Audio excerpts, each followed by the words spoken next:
It's a beautiful day. It's November 3rd. It's 2022.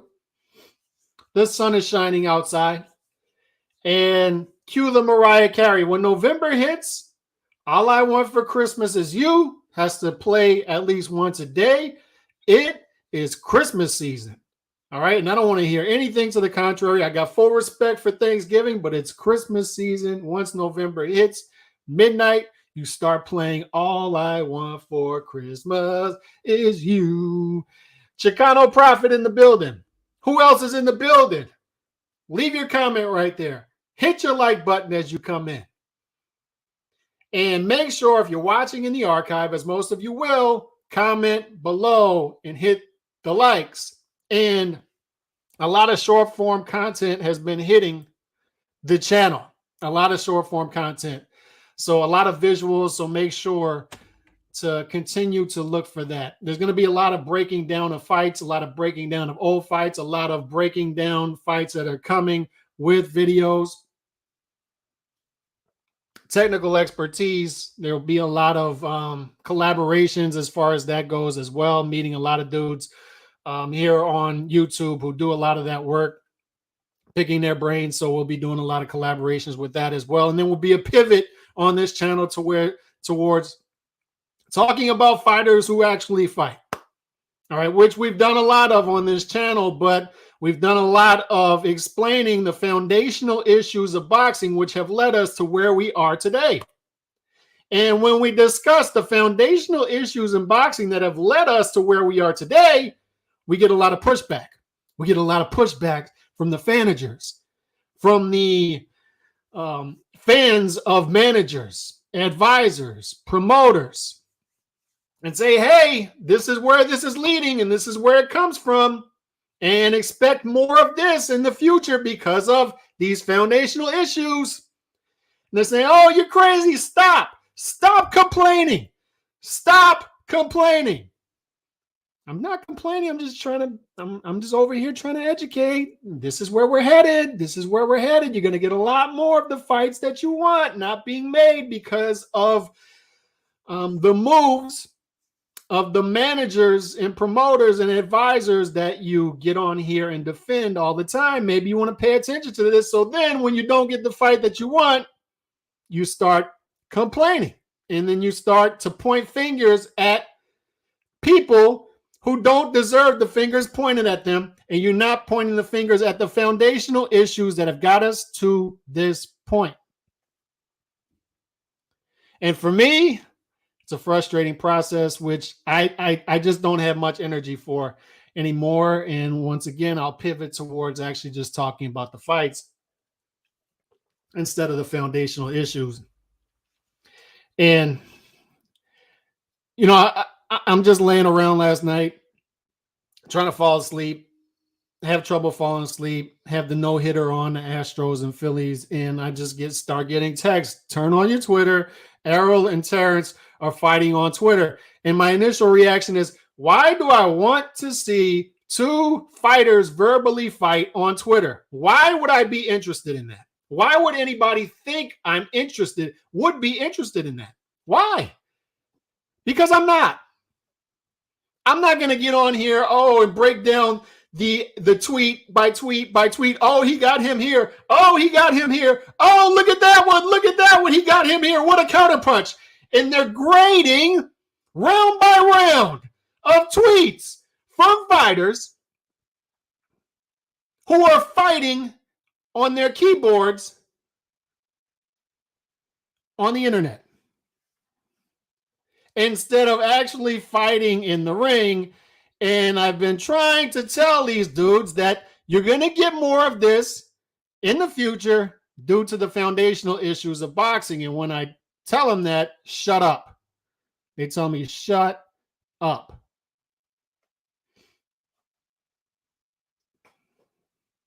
And then when it happens,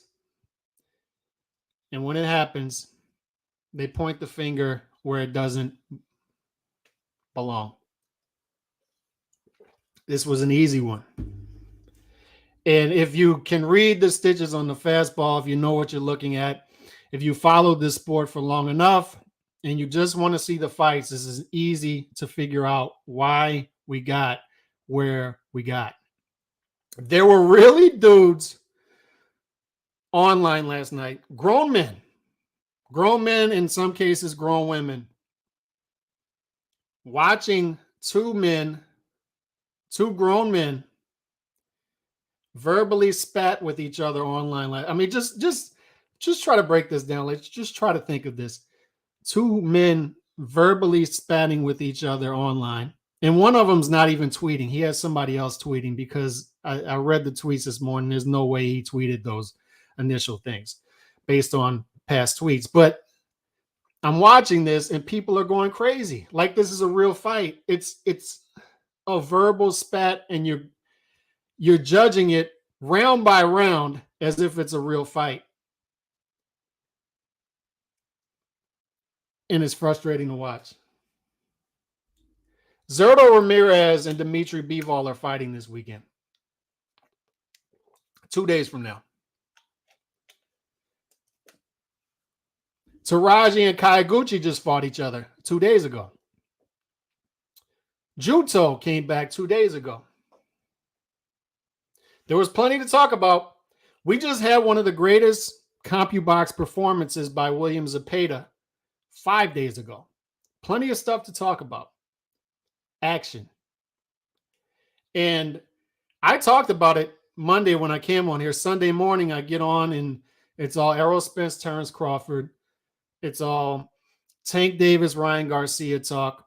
It's all Jake Paul. Is Jake Paul good for boxing or bad for boxing? And then, Lomachenko is overrated and you only like him because he's white. And nobody's talking about William Zepeda throwing almost 1,600 punches in a fight against the top 10 135-pounder. So it comes a point when I just have to deduct. I just have to look at all this and deduct that the boxing fan, in particular the American boxing fan, is just a dummy. And being that the American boxing fan is gullible and a dummy and can't read between the lines and takes everything at face value and has Stockholm syndrome and will defend the system that puts them in the dark on Friday and Saturday night with no fights to look at, mismatch after mismatch, I just have to deduct that the boxing fan, particularly the American boxing fan, is dumb. Dumb. And I know this is going to get me criticized. I don't care. It's easy to take advantage of a gullible market, and boxing is a gullible market.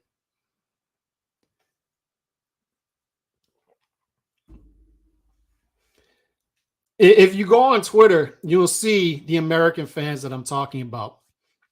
One key to that is treating foreign-based fighters as if they're just not good fighters. Just because. They didn't even have to see the fighter fight. The fighter has too many consonants in his name. Haven't seen him fight. They'll just make fun of him. The fighter's a bum. Doesn't matter. Look at Avanesyan, like the American boxing fan who is talking bad about Terrence Crawford right now for fighting Avanesyan. If you don't like the fight, that's fair. It's fair. I don't want to see Crawford fight Avanesyan as compared to Crawford versus Spence, as compared to a Crawford versus Virgil. I'd rather those fights. I'd rather Spence versus Boots. I'd rather Spence versus Virgil. I'd rather Spence versus Jermell at 154 than what we're going to likely get, Spence versus Keith. But let's take those two fighters. If you look at any respectable rankings, top 10 welterweight, and I'm being told time and time again from the American boxing fan, the welterweight division is the greatest division in boxing. The greatest. Because the American boxing fan doesn't follow half of the weight classes. They can't tell you 10 fighters underneath 130. They can't name a single cruiserweight. And I'm being told the welterweight division is the greatest division in boxing. So my question to this American boxing fan who is so intelligent, so highly intelligent, that they can thumb their nose down at all the other boxing fans, particularly foreign-based boxing fans, is how is it that the greatest division in boxing has a bum in the top 10? Because I'm being told time and time again that Evanesian's a bum. He's a bum. Ever whatever his name is. That's the big flex with the American boxing fan on Twitter right now. That's the new wave, to purposely mispronounce Evanesian's name just to discredit the fight with Terrence Crawford. And by extension, just to discredit Evanesian as a fighter. Once again, it's fair if you don't like the fight. I don't like the fight. I'd rather see another fight. There are like 3 or 4 fights I'd rather see before that one. But we're not entitled to our own facts. Evanesian is not a bum. You're trying to tell me that the welterweight division is the greatest, if not one of the greatest divisions of boxing currently, flooded with talent, and you got a guy in Evanesian who is somewhere between 7 and 9 in the division. It doesn't add up. Doesn't add up. And the American boxing fan will go on Twitter and purposely mispronounce his names to try to push whatever agenda they currently have. And it's an anti-Bud Crawford agenda that they're trying to push. And Evanesian is getting run over to push that agenda currently. It's not a flex to purposely mispronounce a top 10 welterweight's name. It's not a flex.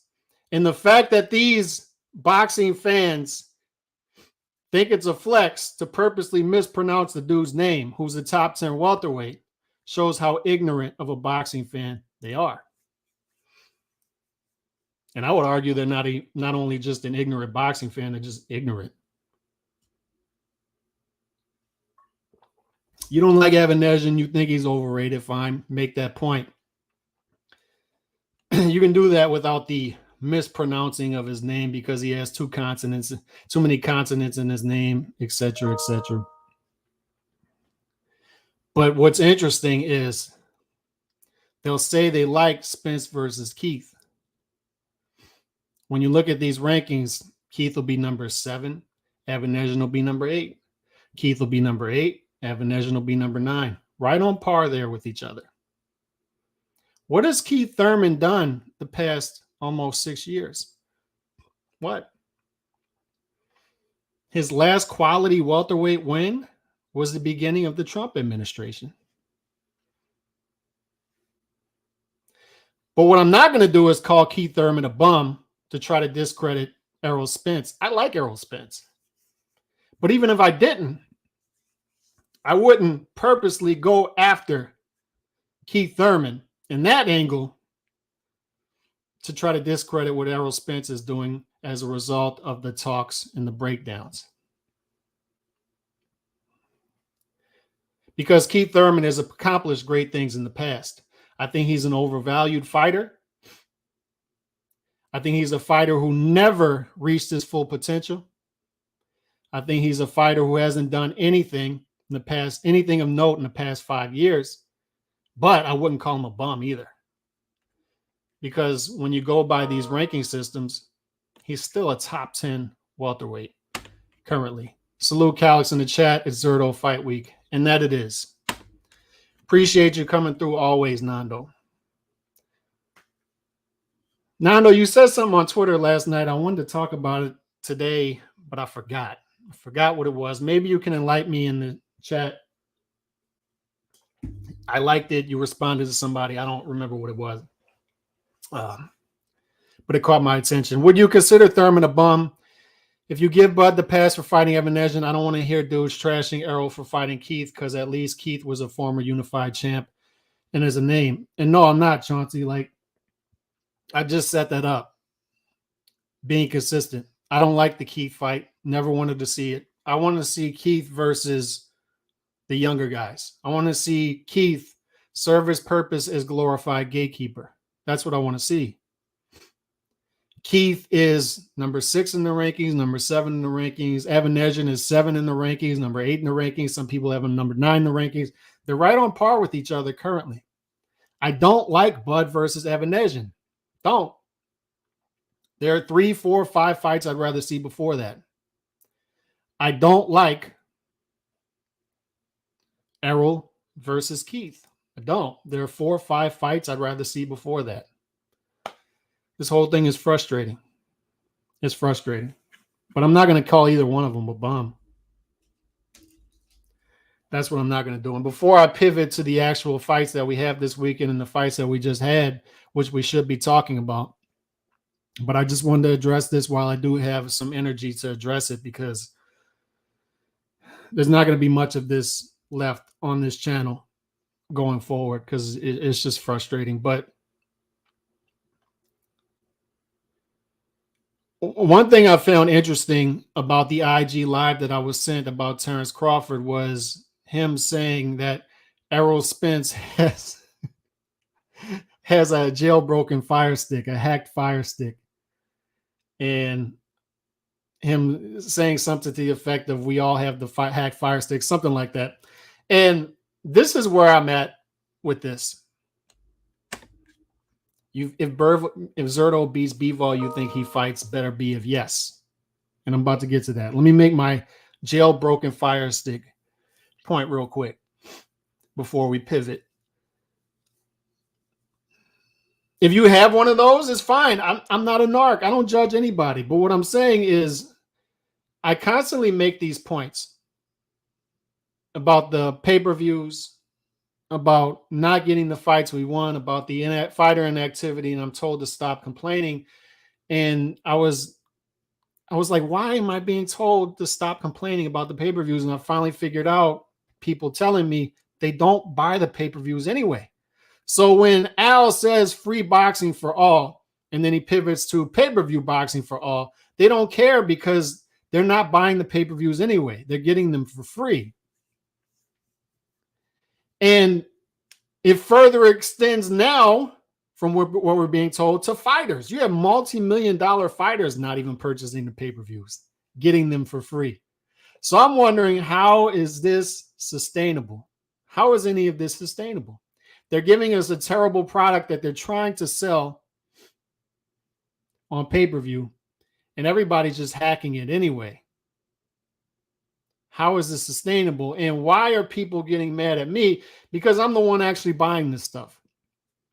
So I have a right to complain. It's like me going to the restaurant. I sit down, I eat my food, I pay for it, and I complain to the manager after it wasn't to my specifications. I didn't really like the meal. And then the people sitting next to me who skipped the check start complaining about me complaining about my food. It's like, no, you skipped the check. I'm the one paying for it.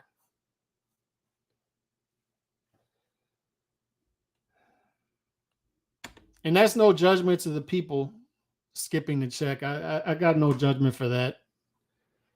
I mean, when you're given a crappy product after crappy product after crappy product, a lot of people just say enough is enough. Give me the hack fire stick. But there are foundational issues in boxing that are not being talked about enough. So when things start to go haywire, like we've been seeing the past couple months, people aren't properly educated on why we are where we are. They don't have a proper education on boxing history, the business of it. They don't know why we are where we are, so they're going to continue to repeat it. And they're going to continue to be taken advantage of by these power brokers in boxing, because they don't even know they're being taken advantage of. They don't even know where to point the fingers when things go haywire. They're too busy pointing the finger at Bud or whoever else, instead of questioning the power structure, the foundational system, this blueprint that was built by the power brokers in boxing that they can't navigate their way through anymore. They can't make big fights within this system that they built, and then they're going to brainwash the boxing fan into pointing the finger elsewhere.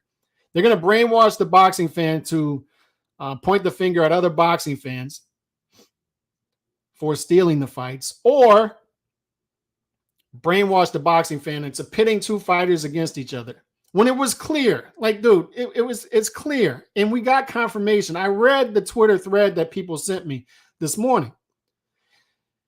Errol Spence is pretty much confirming everything Bud Crawford said.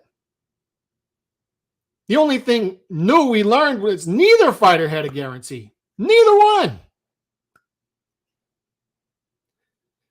I'm being told this is one of the biggest pure fight that can be made in boxing, and neither fighter gets a guarantee.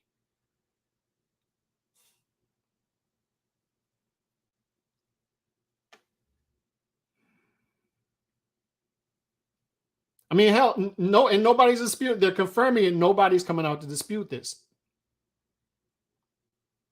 Nobody's coming out to dispute that Ugas got 1 million guaranteed and 40% of the pay-per-view. Nobody's disputing that. And Bud's going to be given 0% with 35%. And Errol, we're learning now, 0% guarantee with 65% of the split. The biggest pure fight that can be made in boxing, I'm told, and neither fighter's getting a guarantee. And I'm supposed to point the finger at the fighter instead of pointing the finger at the system that these power brokers built to where they can't make the fights that the fans want, or even worse, they just don't want to make them. Because I'll always be of the belief that Al never wanted to make Spence versus Crawford. This dude's been a free agent since November of 2021. Immediately after he becomes a free agent, they make Spence versus Ugas and tell us that just wait till after this one because it'll be for undisputed when we make the fight. He fights in April 2022. And both fighters have now confirmed that Terence Crawford didn't have a rough draft of a contract until August, 4 months after Errol Spence fights Ugas. What is that? What is that? So appreciate these super chats that I've been getting. Nando, appreciate that. Chauncey, appreciate that. Chauncey, stand-up guy. Zurdo beats Bivol. Yep, we're about to get into the Zurdo stuff right now. And you guys do a great job. Keep up the good work. Appreciate you. Appreciate y'all swinging through. And we're about to get into the fights. One thing you're not going to get here for the people who are new, a lot of new people in the archives I've noticed.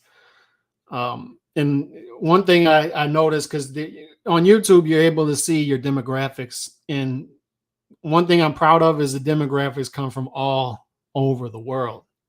All over the world. So Asia, UK, I appreciate everybody who's been supporting. But one thing you're not going to get here is 6-7 hour lives of dudes just trying to rack up super chats, I guess because they're broke. I don't know what it is, where they constantly talk about the same thing. This is a podcast. You're going to get about 45 minutes to an hour. I'm going to try to get my thoughts out there. I'm going to try to get to everybody's comments. Everybody's going to be respectable, and that's what you're going to get here. Folks already forgot we got 3 big fights squashed over politics. Bud Spence, Tank Ryan, and Jamal Munguia. And that's the thing, too. And that's the thing we warned about on this channel 12 years ago when I first came through. It's one of my first videos. My first video was Andre Berto getting 1.1 to fight Freddie Hernandez. How is this sustainable? Third or fourth video, why do we have promoters with networks, exclusive deals? Why not force the competition, force these promotional outfits to try to put on the best cards, and we'll get the best cards? Competition. Instead, we got promoters cozying up to networks, networks cozying up to promoters, exclusive deals, minimum contracts, and in turn, we've gotten worse cards, and in turn, we've gotten less activity because these promoters can't possibly have their fighters active if they're promising them 10 million per fight, 8 million per fight, whatever it is, because they can't make the money work, and that's when you're going to get more pay-per-views. David Benavidez and Uska Tigwe was just scrapped yesterday, and the reason they're giving us for it being scrapped is pushback due to PEDs of Uska Tigwe in 2021. And that's what I wanted to talk about, Nando. That's what you talked about on Twitter yesterday, is You made a point to somebody on one of those threads that nobody cares about boxing Twitter. And you're right. You're right. They're acting like the pushback from boxing Twitter when it came to Benavidez versus Usyk and why Benavidez is still fighting Usyk after a year after Usyk pops positive. It's so bad for boxing. And there was such great pushback that they had to scrap the fight. And when I saw that yesterday, I just started laughing. It's like, there's no way when I click on this that I go down on the thread that anybody's going to buy this. There's no way. It's not possible. It's not possible that anybody could take that at face value. But once again, I'm disappointed. Once again, I go down the thread. Oh, look what the pushback did. Look what pushback gets you. They listen to the fans. They listen to boxing Twitter. Anybody who goes to actual fights knows how little pull boxing Twitter actually has. It just doesn't have that much pull. If it did, we'd be getting everything we wanted. But it doesn't. Benavidez versus Usyk. It's another case of, I'm sure, budget. I'm sure there's something going on with Showtime behind the scenes. Hell, Morrell Jr. is fighting this Saturday night. Nobody's talking about the fight. Nobody's talking about the fight because, once again, it's not properly being promoted. It's not properly being promoted. How do you say that, Calix? Because I pointed out a couple weeks ago that Bad Left Hook had it on the schedule. ESPN had it on the schedule. Dan Rayfield had it on his schedule. Guess who didn't have it on their schedule? PremierBoxingChampions.com didn't even have the fight on their schedule. We had to read between the lines that Morrell Jr. is fighting November 5th, just from the news we're getting from other people. Morrell Jr. is on these boxing schedules. Premier Boxing Champions schedule is empty. So I'm supposed to take at face value that David Benavidez versus Usyk was scrapped due to pushback from boxing Twitter about PED usage. Yeah, because that lines up. And it's boxing politics and it's the networks. And I can't even get proper boxing journalism because, and I'm not interested in being a journalist, so don't put it on me. I'm asking journalists on Twitter, hey, does Tank have an exclusive contract with Showtime? And nobody is answering this question. Nobody. Everybody's acting like Tank has this exclusive deal with Mayweather Promotions, PBC, and Showtime. And I know he doesn't have an exclusive deal with Mayweather Promotions anymore, but nobody's answering the question, does he still have a deal with PBC? Does he still have a deal with Showtime by extension? And then you have other journalists, oh, Ryan's got a contract with Golden Boy, but he actually doesn't have a contract with DAZN. Somebody needs to do proper journalisming to get us these answers. But as boxing fans, we can't even get these simple answers delivered to us. And what I'm saying as a boxing fan is I don't care. Make the fight. I know they can make Tank versus Ryan.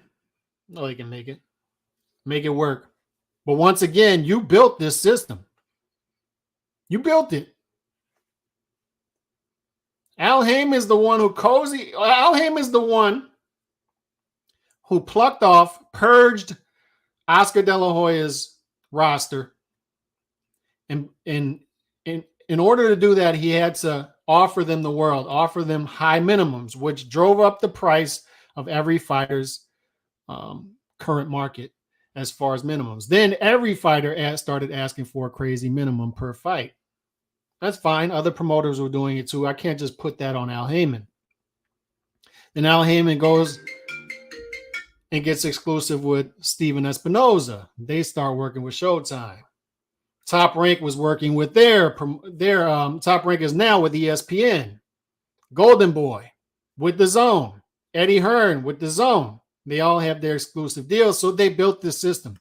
They built it. They built a system in which it's almost impossible for them to work together, apparently. when it should be the opposite. They should all be working together in order to make everybody's fighters bigger. Rising tide lifts all ships, right? So, but it's where we're at. It's where we're at. I hope Zurdo can make the Bivol fight rough and rugged, and he's going to have to. I want to see them throw down and give us a great fight. And I don't think you're going to get this, Nando. I don't think you're going to get a fight of the year, and I hope I'm wrong about that. I hope I'm wrong about that. Bivol should be favored. I just got a feeling Hearn didn't want this fight for a reason. And here's the thing. You're right about that. Hearn wanted Bivol versus Buatsi. So Bivol versus Zurdo gets they start talking. Fight's made. Fight is agreed to. And then Trust Fund Eddie comes over here and says, oh, we got to do Bivol versus Buatsi first. It's like, no. Once again, crazy boxing fan over here. I just want to see Bivol versus Beterbiev next. Hey, like Bivol coming off the greatest win of his career. Beterbiev coming off of a great performance against Joe Smith Jr. Destroyed him. One of the performances of the year.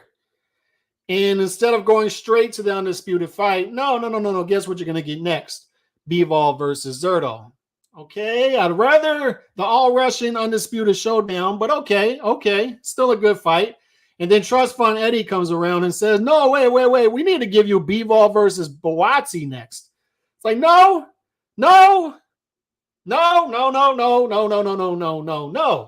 Let's not do that.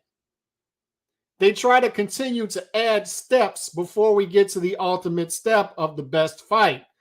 One of the best pure fights can be made in boxing is Bivol versus Beterbiev. And then Bob and Eddie tried to add steps to this. Not tried, they did.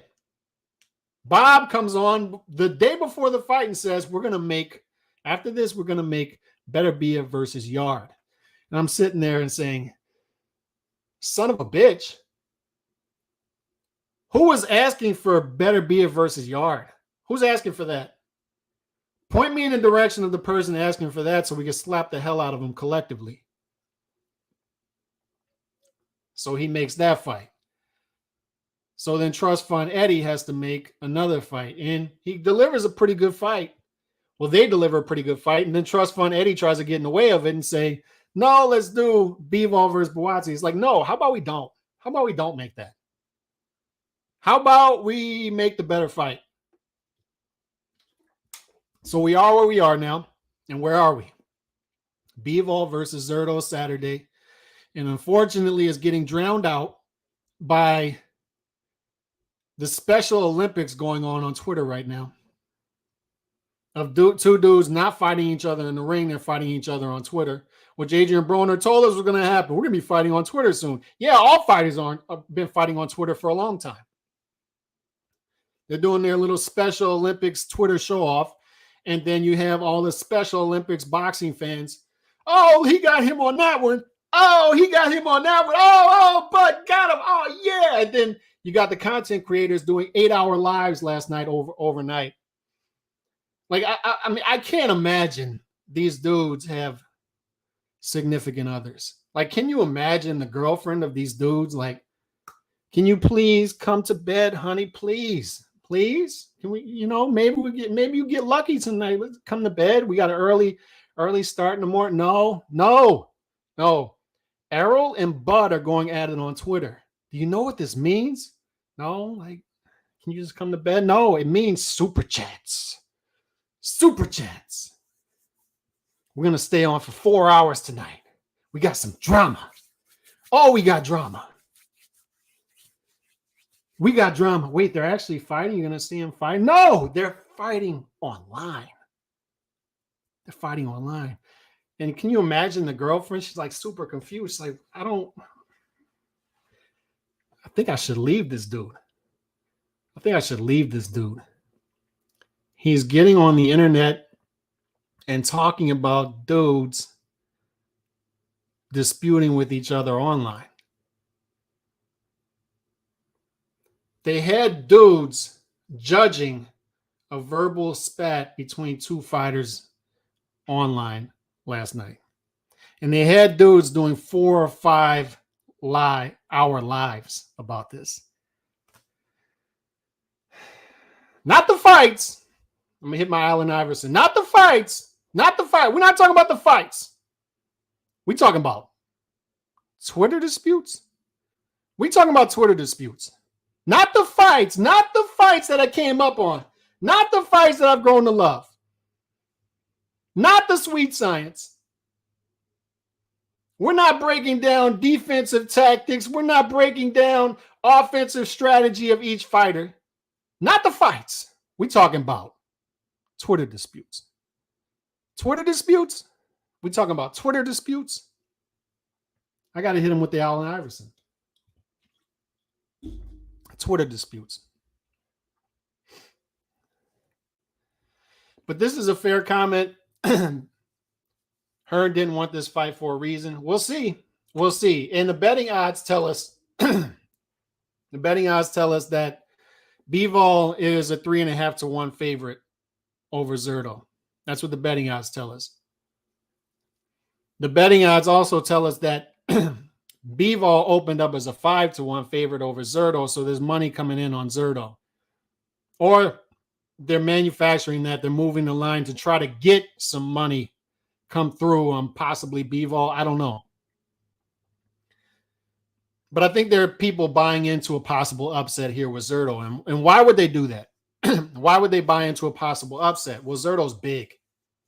If you look at these two dudes next to each other, what do we know about Bivol? Bivol is one of those fighters, sort of like a Carl Froch, sort of like a Gennady Golovkin, a guy who fights close to his weight, natural weight. So Bivol is not a big 175-pounder. He's not. Zurdo is big. Zurdo's a big dude. So as Chauncey said earlier, I believe, is you have to impose your size and will on Bivol some kind of way. Some kind of way. You have to come forward. You can't just sit there in the pocket like Zurdo has been known to do in the past. People used to call Zurdo Zurdo because he used to put people to sleep. But Zurdo's gotten more aggressive the past few fights. Zurdo's gotten more entertaining the past few fights. And possibly that's due to competition. I don't know. I don't buy that because Zurdo's competition has never been that great. This is a huge step up for him. And Bivol, not so much. Bivol's coming off of a fight with Canelo, who was pound for pound at the time. But I do believe, like there's part of me that believes that this is actually stylistically a tougher fight for Bivol because Zurdo can impose his size and will on Bivol if he does it intelligently. The issue with that is Bivol is such an intelligent fighter. I read a stat on Twitter. I forgot who put it out there, and I confirmed it on CompuBox's website. Dimitri Bivol hasn't been outlanded in a round since 2018. This dude is going on 5 years. 5 years. This is one of the incredible stats I've seen in boxing. He's going on 5 years without being outlanded in a round. That's phenomenal. It's phenomenal. This guy's CompuBox stats are off the charts, and Bivol is statistically, Bivol and Shakur Stevenson, statistically the two best defensive fighters in the sport. Their opponents land,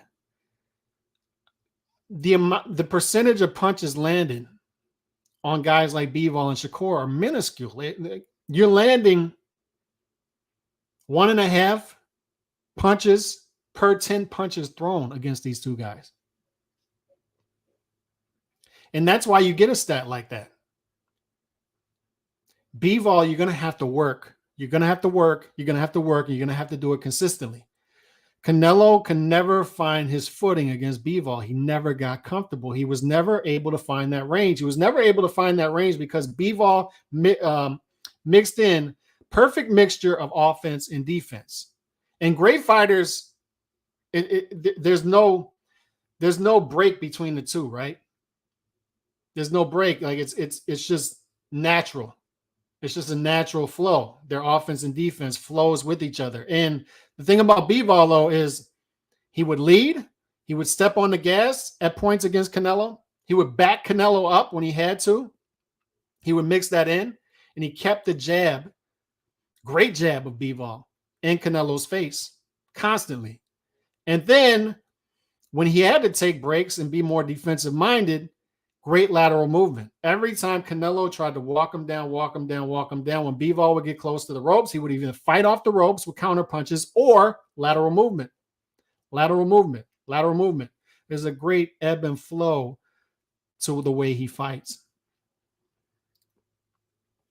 It's difficult for me to see Zurdo putting constant pressure on Bivol to where you could have a guy that great defensively, as Dimitri Bivol is, that great defensively, with that great of a jab, who has not been outlanded. He has not been outlanded in a round in almost 5 years.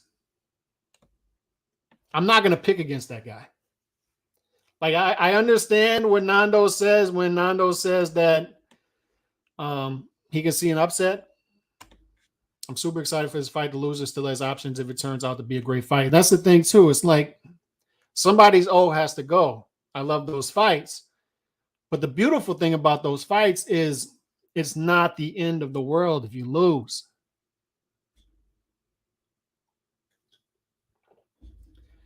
It's a huge fight. Bivol wins this fight. He's been, and this is one of the things I love about Bivol because I believe him when he says it. Bivol, since the night he beat Canelo, said, I don't see it as much of a big deal, and I want the better Bia fight next. I don't want a Canelo rematch. And I'm sitting there, I'm like, any other fighter in the world would have said right there, I want the Canelo rematch. Give me that payday. This is the greatest night of my life.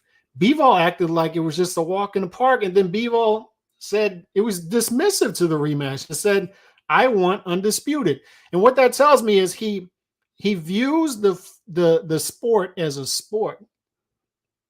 And everybody, look, it's a business. Everybody agrees with that. You got to get paid. Fighters need to get paid. But as a boxing fan, I appreciate the fighters who treat this the most like a sport and how they act, how they talk, how they view the sport. You have too many fighters openly viewing this as just a business, saying, I don't care about the belts. I don't care about the weight classes and campaigning in weight classes. It doesn't matter to me. This is a business. At least go through the charade of acting like it's not. At least give me that. At least go through the charade of saying, you know, I at least care about becoming unified champion, undisputed champion. I at least care about being the best amongst my peers. And the great thing about Bivol is Bivol will straight up tell you, and I believe him, I want to be undisputed. I want to fight Better Biev next. Maybe possibly he's using it for leverage, but I think he means it. I think he wants all the smoke with Better Biev. I think he wants that all-Russian matchup. I think he sized Better Biev up. I think he sized everybody up. I don't think he's afraid of anybody. And my gut tells me he wins this comfortably on Saturday night. I know it's growing legs, right? And it usually does closer to a fight night. The upset. But it's going to be tough for Zurdo. I'm just telling the Zurdo fans out there, it's going to be tough. When you're dealing with the guy who hasn't been outlanded in a single round, he hasn't been outlanded in a round for almost 5 years, fellas. Almost 5 years, almost half of a decade, this dude hasn't been outlanded in a round. When he's statistically the best defensive fighter in the sport, when he's statistically the best jabber in the sport, when he has great lateral movement, when he has the high IQ to decide, oh, I need to be more offensive minded here. Oh, I need to step it back a little bit, a little more lateral movement, a little more counter punching, be a little more defensive minded. He's got all of that, all of it. He's one of the best pure fighters in the sport. With Zurdo, Zurdo's a good fighter. Zurdo's possibly a really good fighter. And we're going to get a better idea on Saturday night, but this is a big step up for him. And I'm not so sure that's a big step up for Bivol coming off the Canelo fight in particular. But my instincts do tell me that this is a tougher stylistic matchup for Bivol than the Canelo fight was. As crazy as that sounds, I know it's going to sound crazy to some, but I think this is possibly a tougher stylistic matchup because Zurdo can impose some size on Canelo if he does it intelligently. And how do you do that intelligently? You have to use feints. You have to feint your way in. And once you do, you got to try to keep your arms free, not allow yourself to get clinched, and try to make this as tough and rugged as possible on the inside. Easier said than done. Easier said than done. When you're dealing with the jabber, obviously Canelo's big thing has been, and one of the reasons he liked fighting up in weight class is he loved fighting naturally. He loved fighting taller fighters. Loved it because he could get it on the inside of the jab, and he did it constantly. Get on the inside of the jab, let your hands go on the inside, work the body, go back upstairs, and just break the opponent down over time. Over time, the jab gets lessened. Each round goes by. Canelo imposes his will, and the opposite happened against Bivol. That's how great Bivol's jab is. Canelo is one of the best in the sport at penetrating the jab, getting inside the jab. He had no success of doing that against Bivol. None. That's how great this man's jab is. He's able to dictate the pace of the fight, able to keep you in the real estate that he wants you in. And oh, by the way, once you do break it, he can fight. Bivol's got a mean streak too. He can fight. This dude is a well-rounded fighter. He's got everything. He's got everything. So that's what I'm saying. To me, it's a levels thing. To me, Zurdo is going to have some success at some point. I think he does break that streak. I think there will be a few rounds where he lands more against Bivol than Bivol lands against him. But he's not going to be able to do that consistently against Bivol. I just don't see it. And, you know, I would love for this to be true, potential fight of the year candidate. I would love for that to be true. But my instincts, once again, tell me that there will be points when, with Zurdo's size, Bivol will be forced to stink it up a little bit in order to get his traction back. So I don't know. I hope y'all are right, though. To an exciting fighter. The top-ranked version was hella boring. And that's the thing. Like, Zurdo he's not Zurdo anymore. Zurdo's been more exciting the past 2 years. And people point to his competition, but the competition was never that great. And that's one of the reasons I'm picking, another one of the reasons I'm picking Bivol in this fight is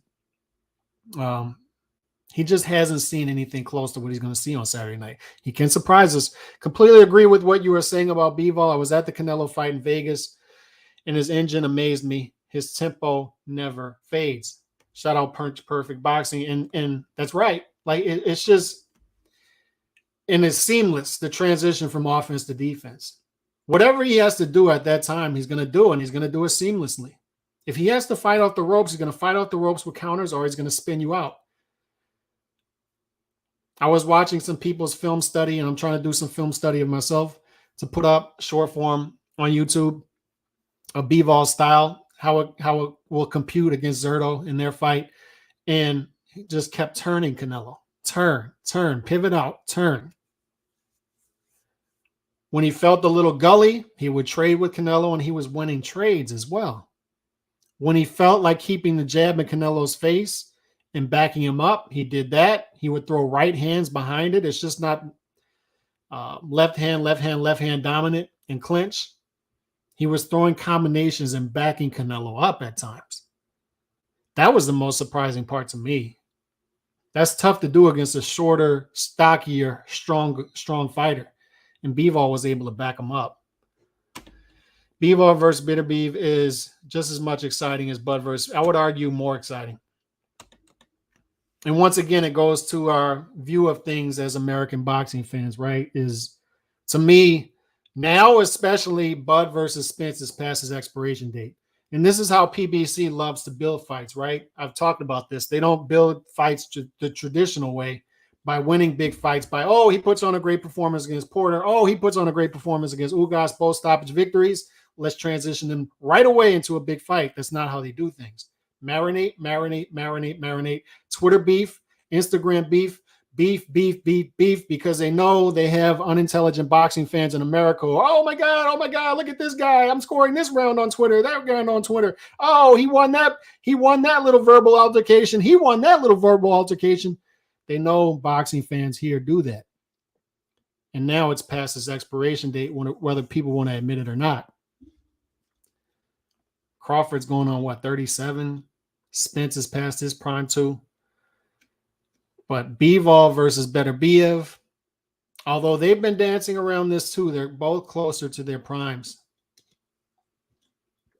than Crawford versus Spence. And what a bloodbath that fight's going to be. And Bud versus Errol will be a fun fight too. It will. But Bivol versus Beterbiev is a fun fight. Bivol, and by the way, I don't really know how to call that one. That's one of those where I watch Bivol fight Canelo and I say Beterbiev is not beating him. And then I watch Beterbiev walk through Joe Smith Jr. like he's some grandma in the park. And I'm like, yeah, I don't know. He's going to put a lot of pressure on Bivol. I don't know. Bivol's movement, boxing skills, and mastery and judging distance will give Zurdo nightmares. That's more how I see it. Bivol will have the number one defensive fighter according to CompuBox plus minus. Yeah. He's up there. Lomachenko's up there. I think Lomachenko, last I saw, is the highest plus minus at 18.6. But I could be wrong on that. I know Zurdo is highest on defensive stats. Zurdo is one of the highest on jab stats. He's just a tough fighter to deal with. So layered. So intelligent. It's going to be tough for Zurdo. U.S. held his paycheck because Russia, Ukraine. That's true, too. You're right. He's a technical wizard, but he lacks power, great at pressuring, but typical Eastern European style. I think he has more power than gives off when I was watching the Canelo fight.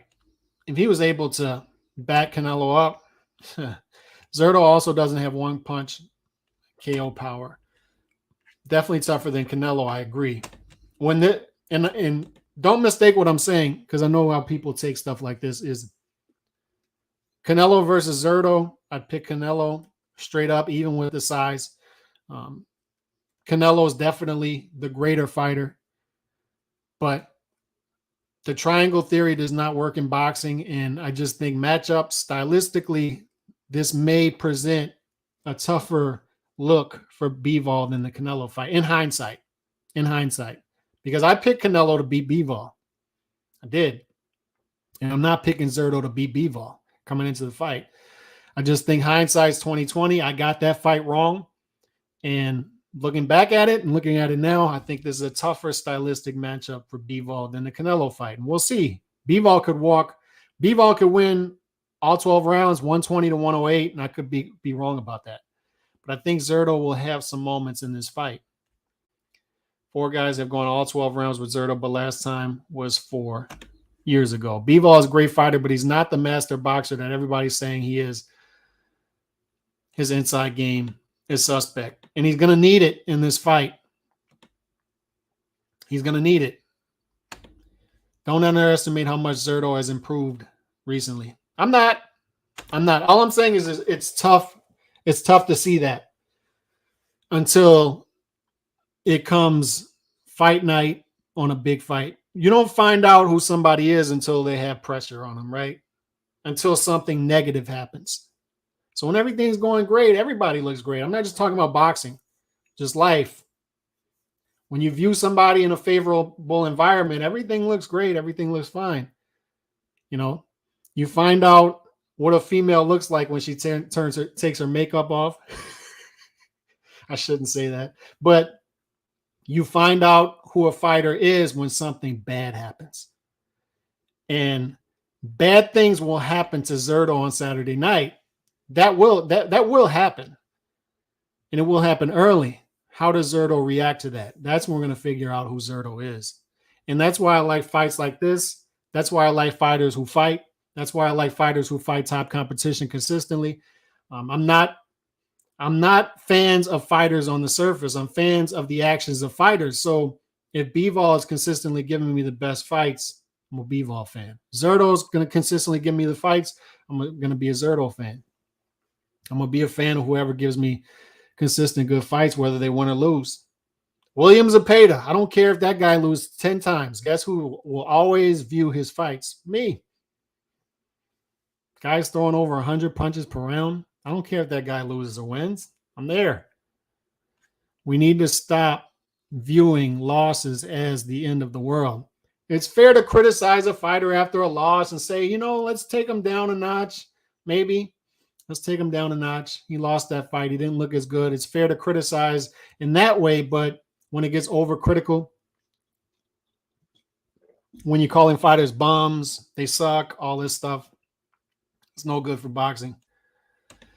Bivol not as good as Usyk. I'm not saying he is. Usyk's my pound for pound number one, and I think I had Bivol number 7. Last I did it, and it's been about 6 months since I updated my list. He may be higher or lower, I don't know. But one thing I know is Usyk's my number one pound for pound fighter in the world right now. So I don't know if that was directed towards me, but Bivol is my pound for pound guy right now. Let's see what else we got. There's fighting happening. Both have different stories as of late. There's some old bitch shit with this Twitter war. It is. And I don't have time for it anymore. If you want to say that it's Bud's fault, go have it. You have it. Take it. You want to call Avanezian, Ava, whatever his name is, Ava Bum, whatever you want to do, take it. Take it. But I'm just giving you like the warning signs. Anytime you see a fan, specifically an American boxing fan, calling a foreign fighter in the top 10 of a division a bum, purposely mispronouncing his name because he has too many consonants in his name and you think it's funny, those are the warning signs that you're dealing with an unintelligent boxing fan. Those are the warning signs. And those are the ones you shouldn't engage with. And I've made mistakes in the past of engaging with some of these people on Twitter, trying to make a point, and they just, it's a brick wall of stupidity. It's like talking to a brick wall. They're ignorant. Low information boxing fans don't know they're low information boxing fans because they're low information boxing fans. The ignorant boxing fans aren't going to know they're ignorant boxing fans. They're just not going to know. So trying to bring them to the water, you can try, you can even get them there, but they're not going to drink it. They're not. And I'm just telling you, those are some of the warning signs. And I'm picking the American boxing fans in particular because they don't realize that we're in a dwindling market. They don't realize that 10 years, they're dinosaurs right now and don't even realize it. They don't realize the current climate of boxing, the current landscape, that guys like Eddie and Bob and Oscar's finally realizing it. He's finally realizing where the money is and where he needs to bring his fighters. I'm seeing signs of that and how he's talking now. They don't realize that 10 years from now, 15 years from now, 20 years from now, these fighters you're making fun of because they have too many consonants in their name, our fighters are going to be going over there to fight them because they have the money there, they have the fan base, and they have a more thriving market. We have a dwindling market, a market in which is not favorable because our domestic players have built the system to where it's not sustainable here.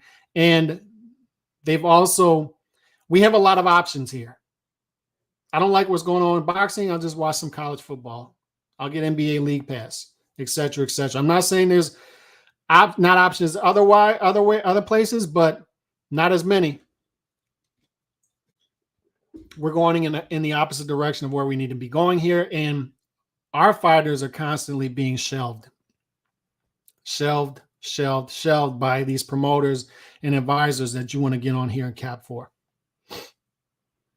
So I'm just warning you where this is going.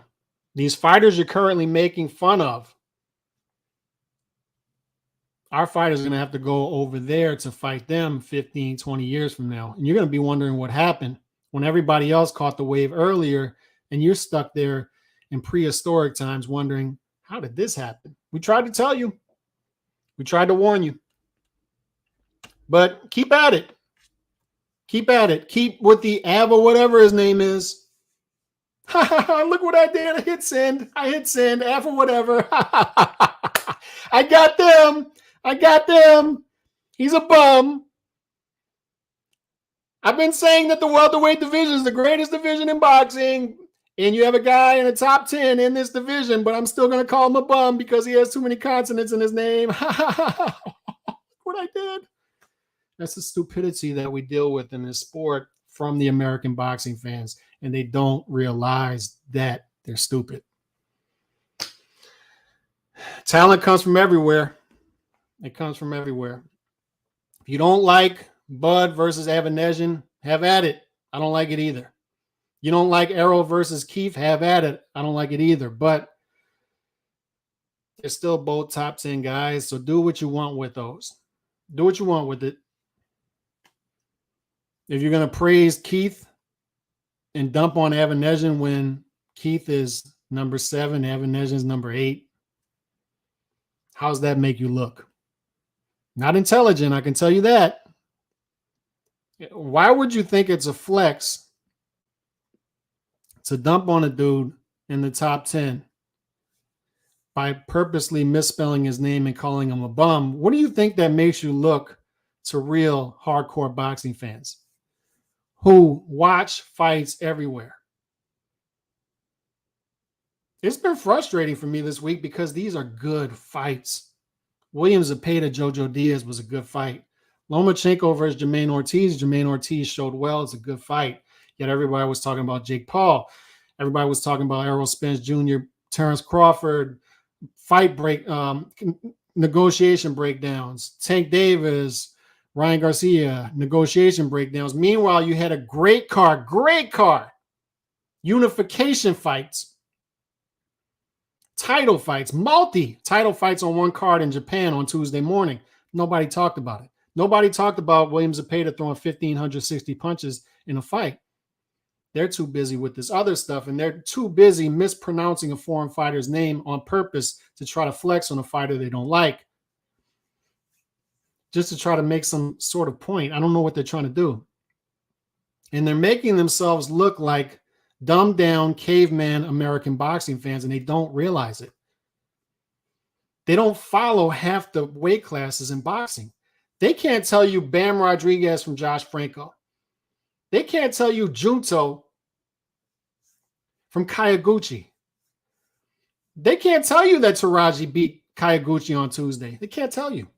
They can't tell you about that fight, what happened in the fight. And that's fine. Different strokes for different folks. You don't want to watch horse jockeys fight. That's fine. All I'm saying is don't act like you're superior to other people. Don't act like you're superior to other boxing fans across the world, because I can tell you, because I've mingled with content creators on here, on Twitter, on the YTBC, the UK-based boxing channels are following, the big ones are following boxing everywhere. Japan, Eastern Europe, UK, and America. The Asian boxing channels, the big ones, are doing the same thing. The big American boxing channels, what are they doing? They're talking about contract negotiations. They can't tell you Kayaguchi from Taraji. They can't tell you Taraji from Junto. They can't tell you Bam from Josh Franco. They can't tell you. They're going to keep on with the agenda-driven stuff. They're going to continue to purposely mispronounce Avanesyan's name on Twitter as some sort of flex when they don't realize, to serious boxing fans, to serious content creators, they're making themselves look so ignorant.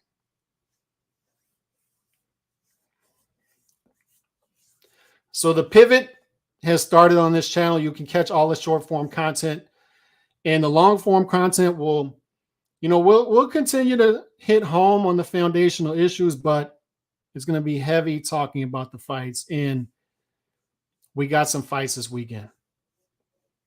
And by the way, nobody's talking about Morrell Jr. fighting this weekend.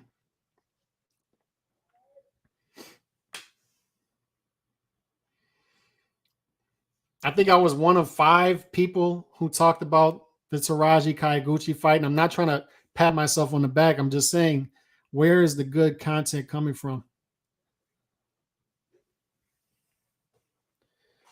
What are these dudes doing? I'm out, man. God bless. Peace.